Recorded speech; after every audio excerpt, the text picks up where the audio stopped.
Assalamualaikum. Assalamualaikum warahmatullahi wabarakatuh. Adik-adik, kita mulai pelajaran fikih hari ini.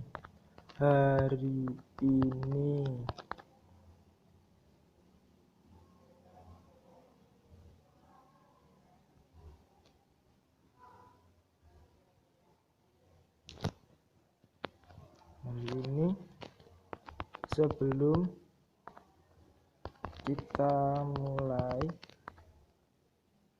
kita berdoa terlebih dahulu agar ilmu yang kita dapat bisa bermanfaat.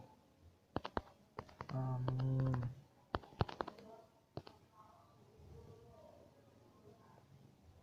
Al-Fatihah. Amin.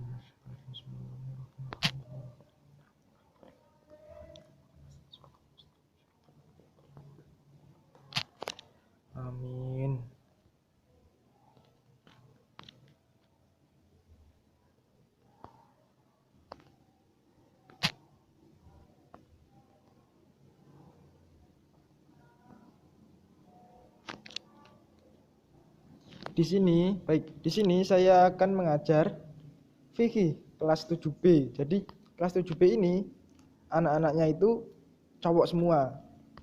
Jadi ini khusus anak-anak cowok.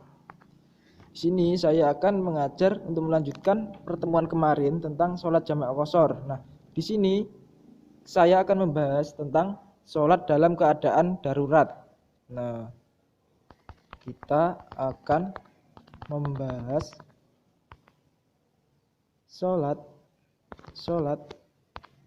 dalam keadaan darurat.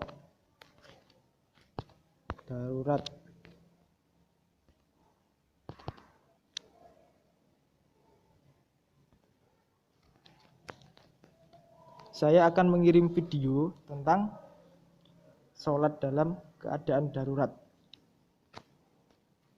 Nah, baik, saya akan mengirim video pembelajaran tentang sholat dalam keadaan darurat. Nah, sebentar, masih loading. Mana ya?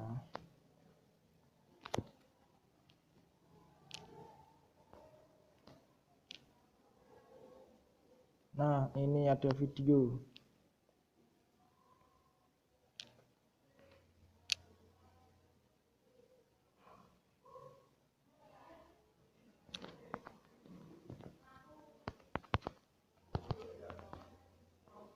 Adik-adik, ini video sholat dalam keadaan sakit. Kalian bisa melihat supaya lebih paham.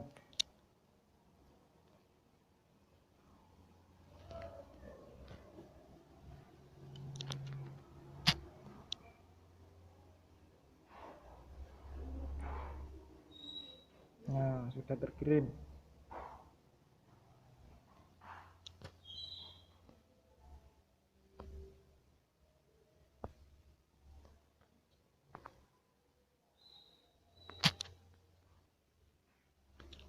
Sebentar, ini sudah ada yang online belum? Oh, insya Allah sudah ada satu.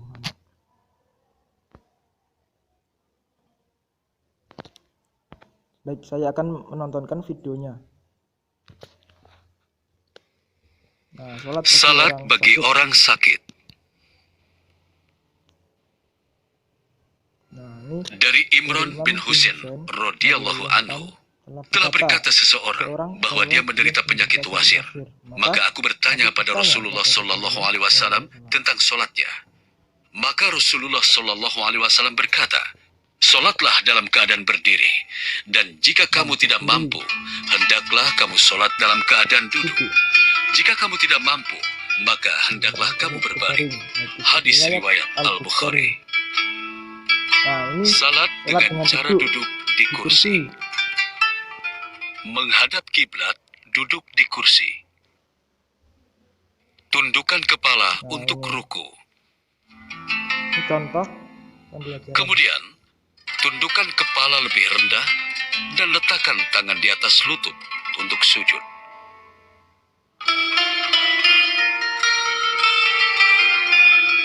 Ini Salat duduk antara dua tahiyat. Menghadap kiblat.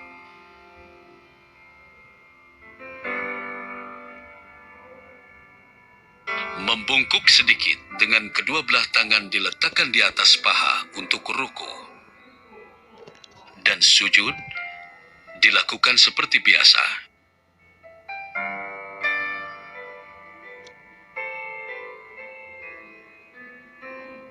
Nah, ini sholat Salat berbaring. sholat terlentang ya, bukan berbaring, ini terlentang. Cukup menggerakkan kepala ke depan untuk ruku. Menggerakkan kepala ke depan untuk ruku. Nah, seperti ini.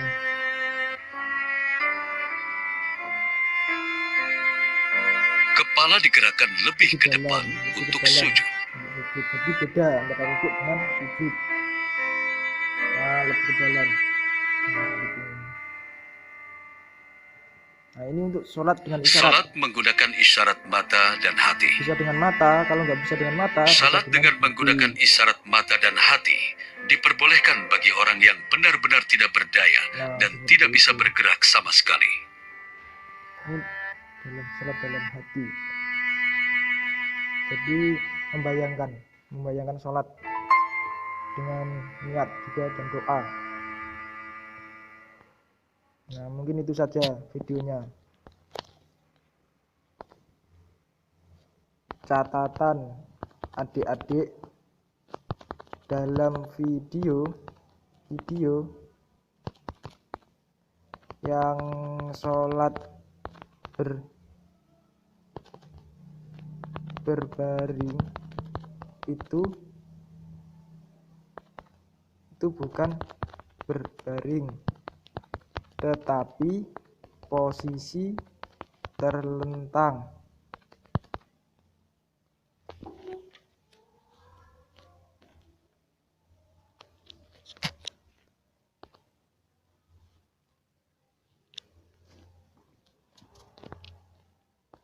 Baik, saya akan menjelaskan tentang sholat dalam keadaan darurat. Sebentar, ini videonya.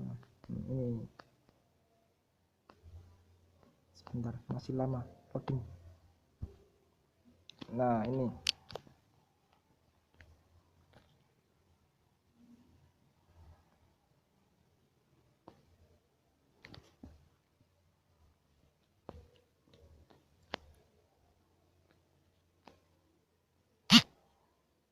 Baik adik-adik, saya akan menjelaskan tentang sholat dalam keadaan darurat. Nah, jadi sholat itu hukumnya wajib bagi umat Islam adik-adik. Jadi sholat itu wajib 5 waktu. Dari mulai kita balik sampai meninggal. Nah, itu wajib melaksanakan sholat 5 waktu. Sholat ini adalah tiang agama. Nah, jadi sholat ini adalah tiang agama dan merupakan rukun Islam yang kedua. Nah, terus untuk orang sakit, bagaimana sholatnya? Nah, ini untuk orang sakit ini diberikan ruksah. Ruksah itu adalah keringanan yang diberikan Allah. Nah, ruksah. Jika orang sakit bisa sholat dengan berdiri, maka orang sakit tersebut harus wajib mengerjakan sholat dengan berdiri atau bisa sempurna sholatnya seperti bisa ruku, bisa sujud. Nah, seperti itu. Kalaupun tidak bisa sholat dengan sempurna atau sholat dengan berdiri, maka boleh melakukan sholat dengan duduk. Nah, setelah kalaupun tidak bisa sholat dengan duduk, maka boleh melaksanakan sholat dengan berbaring. Nah, kalau tidak bisa sholat dengan berbaring, maka bisa sholat dengan posisi terlentang. Kalaupun masih belum bisa sholat dalam posisi terlentang, maka boleh menggunakan sholat dengan isyarat. Nah, isyaratnya ini dengan isyarat mata atau hati. Nah, seperti itu.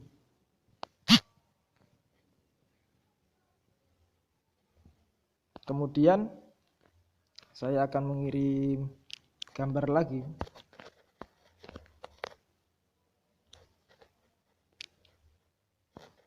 Gambarnya mana? Masih loading. Kita tunggu. Nah, ini.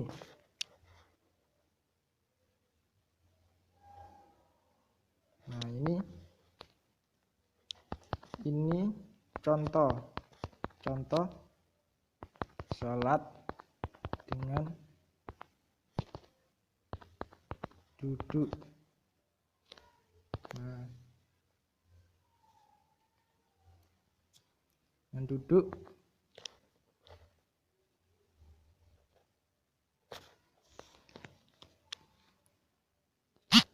Baik adik-adik, ini adalah gambar orang sholat dengan duduk. Nah, jika orang sakit tidak bisa berdiri, maka boleh sholat dengan posisi seperti gambar tersebut, yaitu posisi duduk.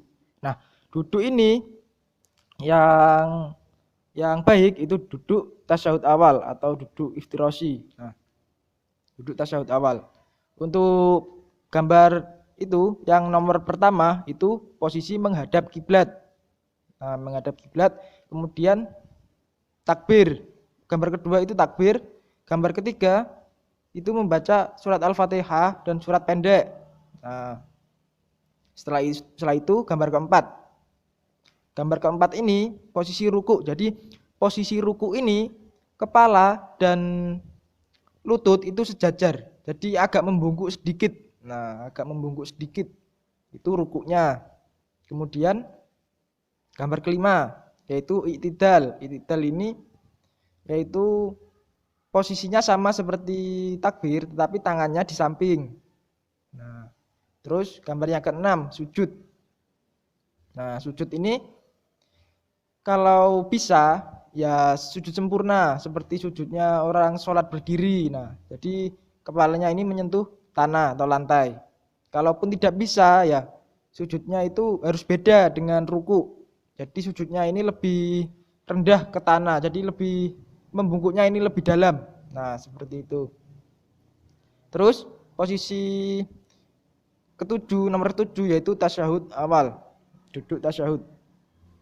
Jadi sama seperti sholat sempurna atau sholat berdiri. Kemudian yang ke-8 ini duduk tasyahud akhir yaitu dengan menunjukkan telunjuk tangan. Nah, seperti itu. Ini adalah contoh sholat dalam keadaan duduk. Nah,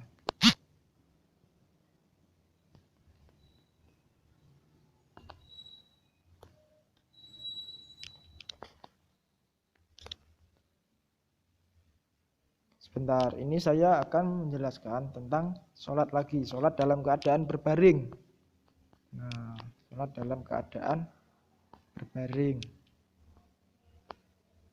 Sebentar. Nah, ini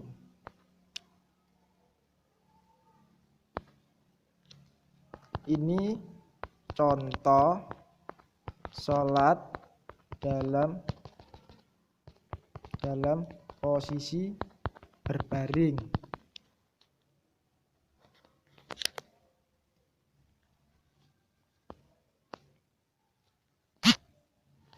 Nah, ini adalah contoh posisi berbaring ya adik-adik. Jadi gini, untuk posisi berbaring ini, kepala ini berada di sebelah utara dan kaki berada di sebelah selatan. Jadi miring ke kanan, menghadap kiblat. Nah, seperti itu, miring ke kanan. Sholatnya seperti apa? Ya, sholatnya ini untuk yang membedakan dengan sholat sempurna yaitu ruku dan sujudnya. Untuk ruku itu menggunakan isyarat kepala. Jadi menganggukkan kepala sedikit. Nah, kalau sujud itu menganggukkan kepala lebih dalam. Nah, ini ya gambar yang pertama yang paling atas. Itu nomor 1 itu. Itu menghadap kiblat, posisi menghadap kiblat. Kepalanya di utara dan kakinya di selatan. Nah, miring, tidurnya miring. Kemudian untuk gambar yang kedua ini takbir, Allahu Akbar. Kemudian gambar yang ketiga itu membaca surat Al-Fatihah dan surat pendek. Nah, kemudian yang keempat ruku. Gambar yang keempat ruku. Jadi rukunya ini kepalanya ini ditundukkan sedikit ke bawah. Nah, ditundukkan sedikit. Itu rukunya. Tangannya di samping. Nah. Maaf, tangannya itu di paha. Kemudian yang kelima, i'tidal. I'tidal ini sama seperti posisi semula atau sama seperti takbir tapi tangannya di samping. Nah, untuk gambar keenam itu posisi sujud. Nah, jadi harus beda adik-adik antara ruku dan sujud menunduknya. Kalau sujud itu kepalanya lebih menunduknya itu lebih ke dalam. Jadi harus beda antara ruku dan sujud. Nah, seperti itu. Kemudian tasyahud. Duduk tasyahud ini, tasyahud awal ini gini. Tangannya ini ditaruh di paha. Jadi posisinya itu sama seperti i'tidal. Tetapi tangannya ditaruh di paha. Dan tasyahud akhir sama. Untuk jari telunjuknya bisa ditelunjukkan. Nah, seperti itu.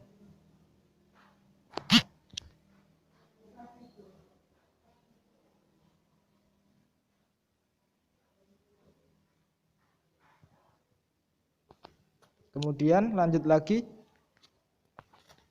ke gambar berikutnya. Tadi sholat dalam posisi berbaring. Bentar. Sholat dalam posisi berbaring. Sekarang sholat dalam posisi terlentang. Sholat dalam posisi terlentang. Nah, ini sholat posisi dalam posisi terlentang. Contoh sholat posisi terlentang.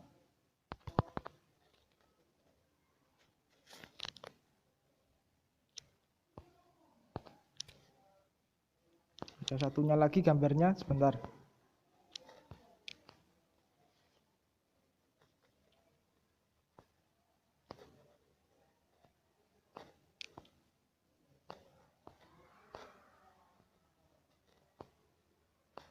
Nah, ini.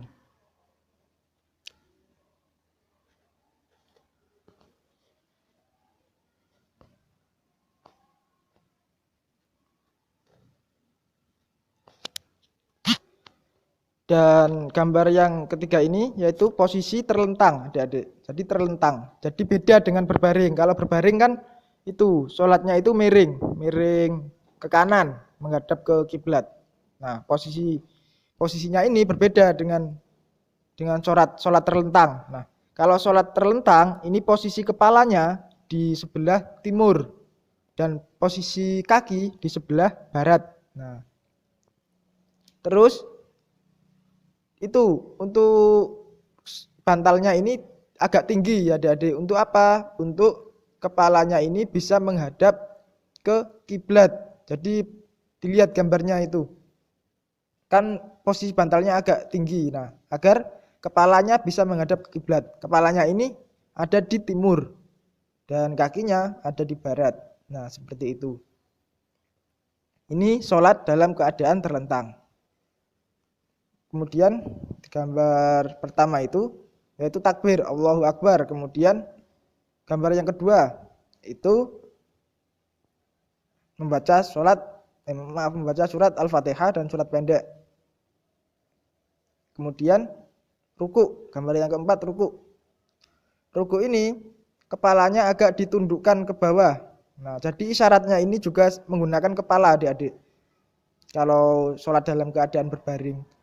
Ruku menundukkan kepala sedikit. Nah, terus kemudian sujudnya ini menundukkan kepala lebih dalam. Jadi beda antara rukuk dan sujud, harus beda.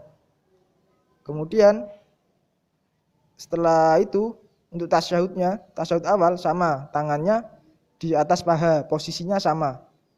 Seperti itidal, jadi posisinya sama.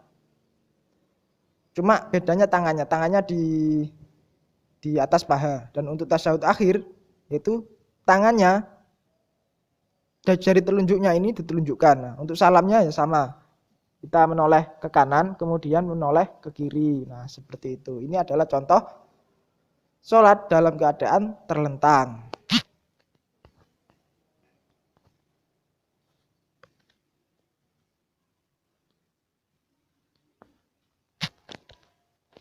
Sebentar. Nanti saya jelaskan.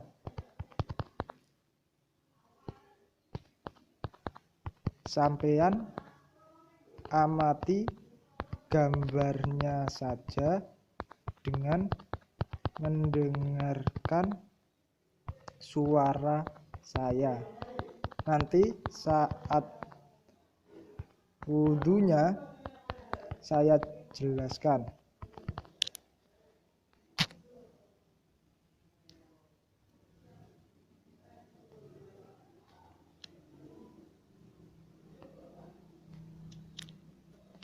Kemudian untuk sholat dengan isyarat. Nah, jadi sholat dengan isyarat ini itu isyaratnya ini cuma dengan mata. Jadi kalau contoh orang sakit itu sakitnya koma atau cuma bisa menggerakkan mata. Nah, jadi sholatnya ini bisa isyaratnya menggerakkan mata, bola mata saja. Nah, dengan cara untuk sujud bisa untuk itu memejamkan mata. Nah, untuk takbirnya cuma memejamkan mata, untuk berkedip saja, takbirnya berkedip. Nah, seperti itu. Pokoknya isyaratnya sholat dalam keadaan isyarat itu mata, nggak apa-apa. Kalau matanya nggak bisa dengan hati. Nah, jadi sholat isyarat dengan hati ini cukup membayangkan kita sholat. Cukup membayangkan kita sholat dengan membaca niatnya. Nah, itu adalah sholat dengan isyarat.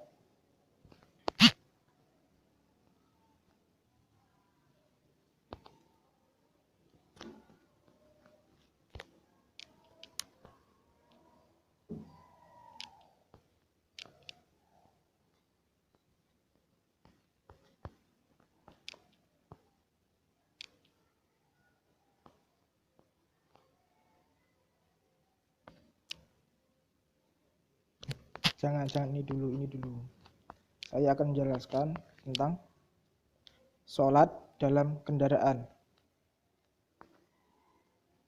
Ini kita lanjut ke sholat dalam kendaraan.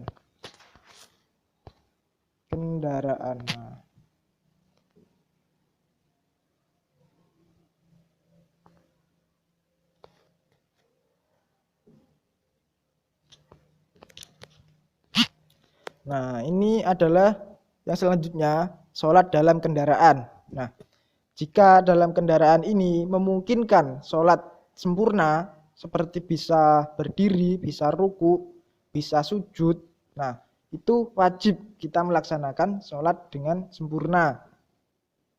Jadi sholat dalam kendaraan ini kalau bisa menghadap kiblat adik-adik. Jadi kalau bisa wajib menghadap kiblat. Kalau tidak bisa kita menghadap ke arah kendaraan, dan kalau bisa untuk niat atau takbiratul ihramnya kita menghadap kiblat, kemudian sudah nggak apa-apa kita sholatnya menghadap arah kendaraan. Nah, kalau tidak memungkinkan ya kita menghadap ke arah kendaraan nggak apa-apa. Terus gini adik-adik, jadi sholat itu dalam kendaraan itu kalau tidak memungkinkan untuk sholat sempurna, kita bisa sholat dengan duduk.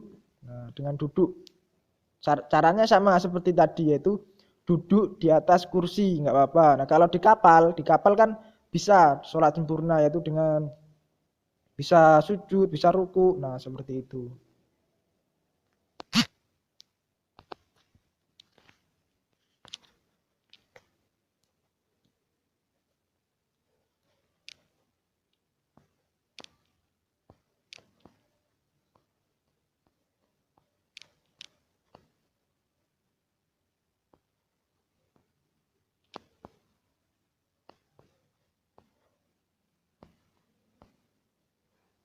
Bentar, ini saya akan memberikan contoh gambar sholat dalam posisi duduk di pesawat.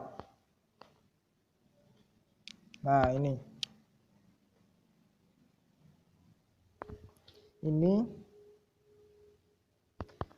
adalah contoh sholat dalam kendaraan.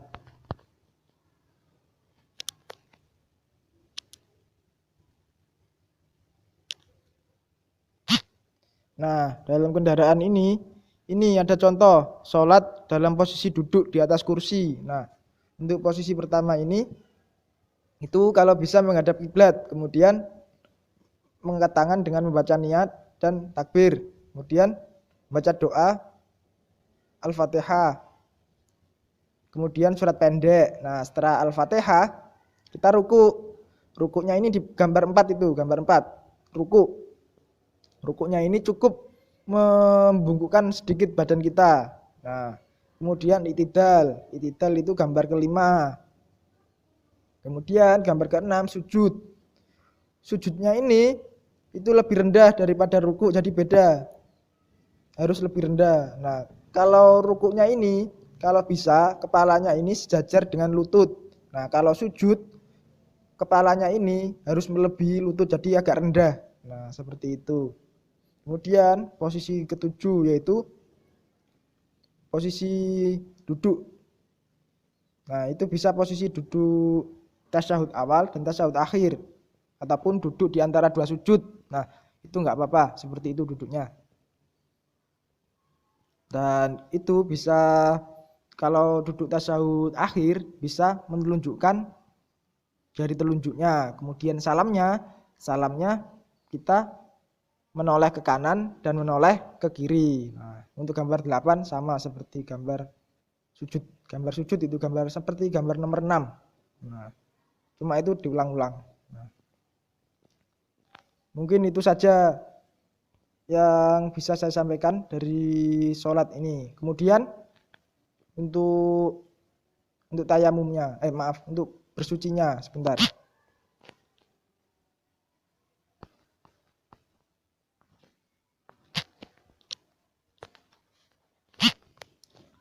Baik, untuk orang sakit kalau bersuci atau berwudu itu kalau bisa itu ya berwudu sendiri. Kalau tidak bisa ya berwudu dibantu dengan orang lain atau dibantu dengan sejenisnya. Jadi kalau laki-laki itu yang membantu juga laki-laki, kalau perempuan ya perempuan. Nah, seperti itu. Itu untuk wudu. Kemudian kalau sakitnya terkena air malah makin parah, itu boleh bertayamum. Nah, bertayamum dengan debu. Kalau kesusahan mencari debu itu bisa dibantu dengan orang lain, yaitu dengan mencarikan debu kemudian dibuat tayamum. Nah, itu cara bersucinya.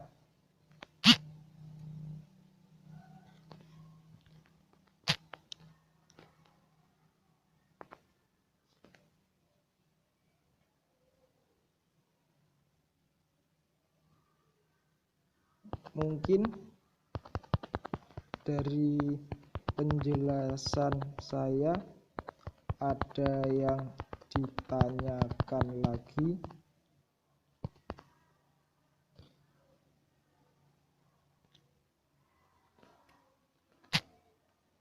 Ada yang ditanyakan lagi?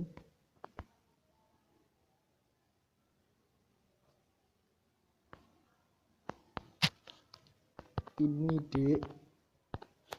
Kok ini Dek, jawaban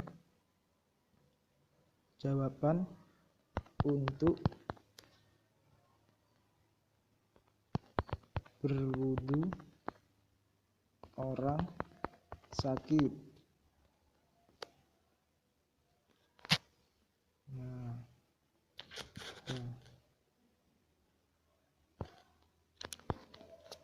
ini ada yang menanyakan tugas.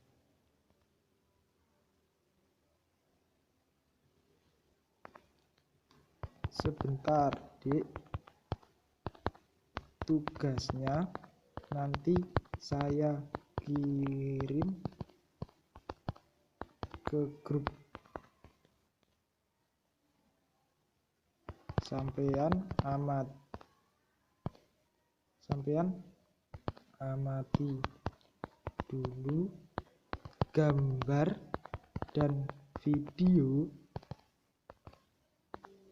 serta suara saya supaya bisa mengerti.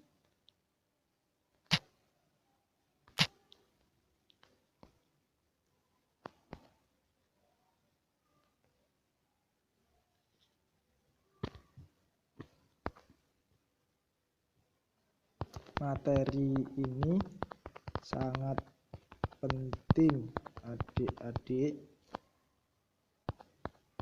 karena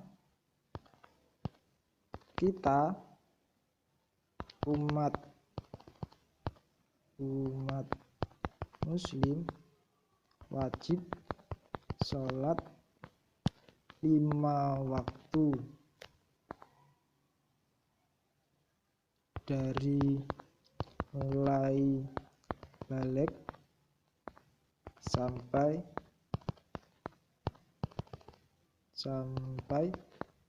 meninggal.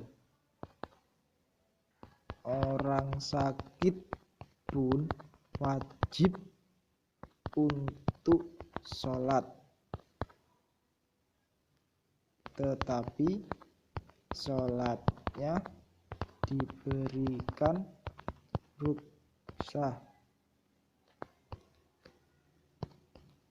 atau keringanan, seperti duduk,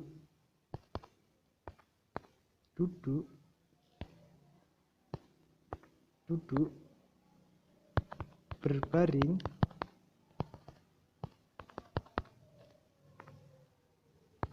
terlentang, dan dengan isyarat.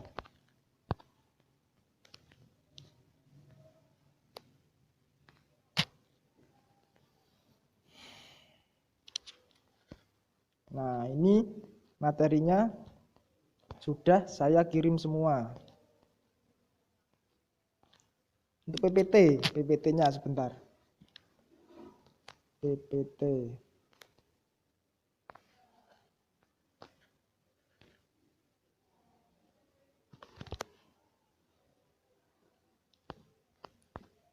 Sebentar,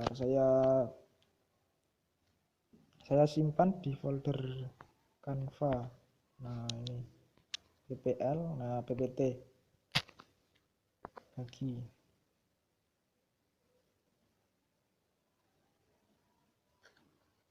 WhatsApp.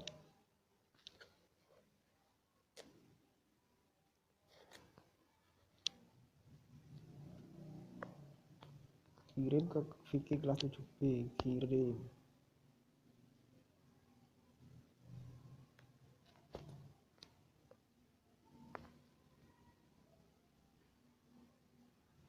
Silahkan. Itu PPT-nya, adik-adik. Kalau ada yang mau ditanyakan, silahkan sebelum saya kasih tugas.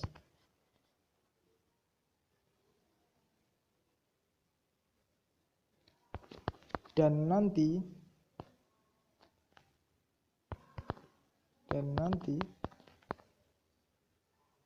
absensinya itu saya ambil dari anak yang mengumpulkan tugas. Kalau nggak mengumpulkan, tidak saya absen.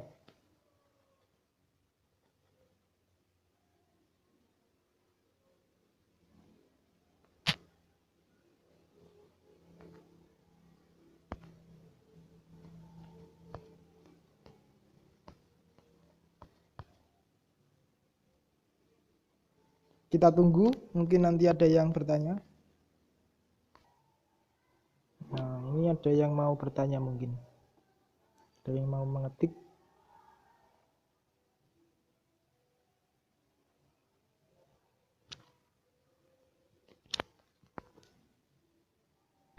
Baik, kalau tidak ada yang ditanyakan, saya kirim tugasnya.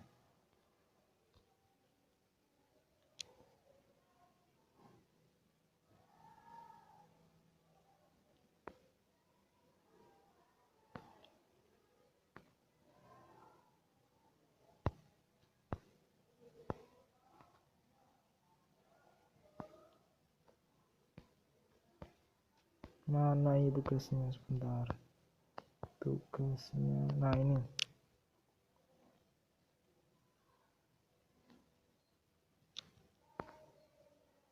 Ini tugasnya. Dikerjakan di buku tulis.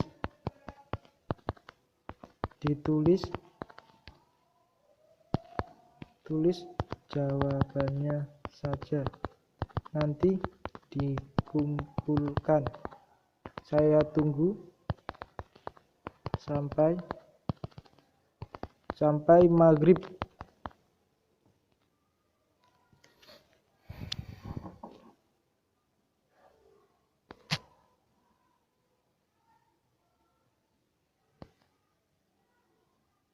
Nah, ini adalah tugasnya. 10 pilihan ganda dan 5 uraian.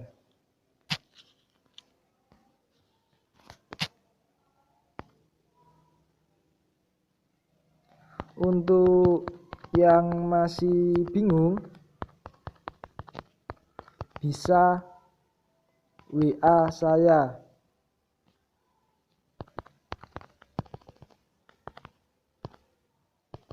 Bisa bertanya dan WA pribadi saya.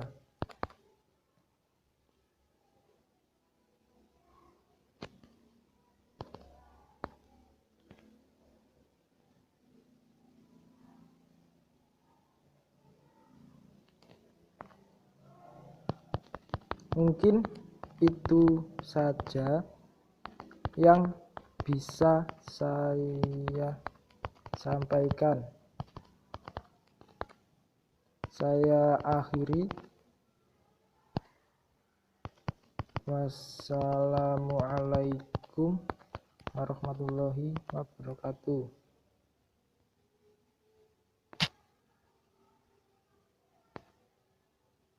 Nah, sudah selesai. Tinggal nunggu anak-anak mengirim tugas.